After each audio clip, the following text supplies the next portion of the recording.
এখনকার সংবিধানের ৭ নম্বর অনুচ্ছেদে বলা আছে প্রজাতন্ত্রের সকল ক্ষমতার মালিক হলো জনগণ। পরবর্তী প্রশ্ন, গণভোট হলো জনগণের এইরকমই ইচ্ছার ডাইরেক্ট বহিঃপ্রকাশের নাম হইল গণভোট। আচ্ছা, বাংলাদেশে কি গণভোট ছিল? ছিল না।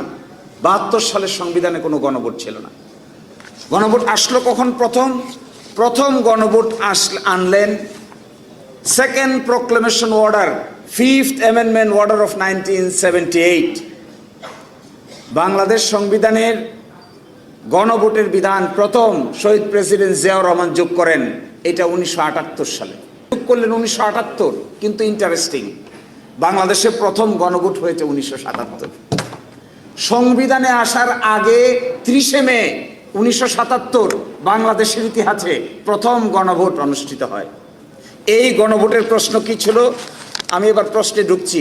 আমাদের বন্ধুরা বলছেন আমাদের এখনকার গণভোটের প্রশ্নটা নাকি স্পষ্ট না, এই জন্য জনগণ না বুঝে ভোট দিয়ে দিয়েছে। কি ছিল প্রশ্নটা? আমি পড়ছি। রাষ্ট্রপতি major general Ziaur Rahman BU এবং তার অনুসৃত নীতি কর্মপন্থার প্রতি আপনার আস্থা আছে কি? তো নীতি কি? কয়টা নীতি? আপনারা আমরা কেউ বলতে পারবো যে এই কয়টা নীতি? কেউ বলছেন 19 দফা। জনগণ 19 দফা জানে? প্রথম গণভোট গেল, দ্বিতীয় গণভোট বাংলাদেশের ইতিহাসে 21শে মার্চ 1985। এরশাদ সাহেব ক্ষমতায় আসলেন, উনি এসে আরেকটা গণভোটের আয়োজন করলেন। এই গণভোটটা কি? এই গণভোটের প্রশ্ন আমি পড়ছি। 1985 সালের গণভোটের প্রশ্ন দেখেন।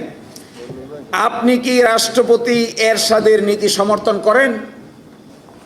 তৃতীয় গণভোট 15ই সেপ্টেম্বর 1991 সালে বেগম খালেদা জিয়ার আমলে প্রেসিডেন্সিয়াল ফর্ম থেকে সংসদীয় ফর্ম, পার্লামেন্টারি ফর্মে আসার সময় আরেকটা গণভোট হয়। সেখানে প্রশ্ন কি?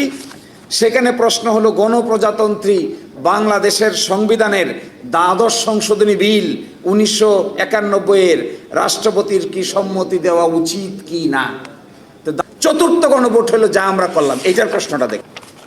এটার প্রশ্নটা কি? এটার প্রশ্নটা হলো আপনি কি জুলাই জাতীয় সনদ বাস্তবায়ন আদেশ 25 এবং জুলাই জাতীয় সনদে লিপিবদ্ধ সংবিধান সংস্কার সম্পর্কিত নিম্ন বর্ণিত প্রস্তাব সমূহের প্রতি আপনার সম্মতি জ্ঞাপন করিতেছেন? 1, নির্বাচনকালীন সরকার তত্ত্বাবধায়ক সরকার হবে। আপনি কি এটার সাথে একমত? 2,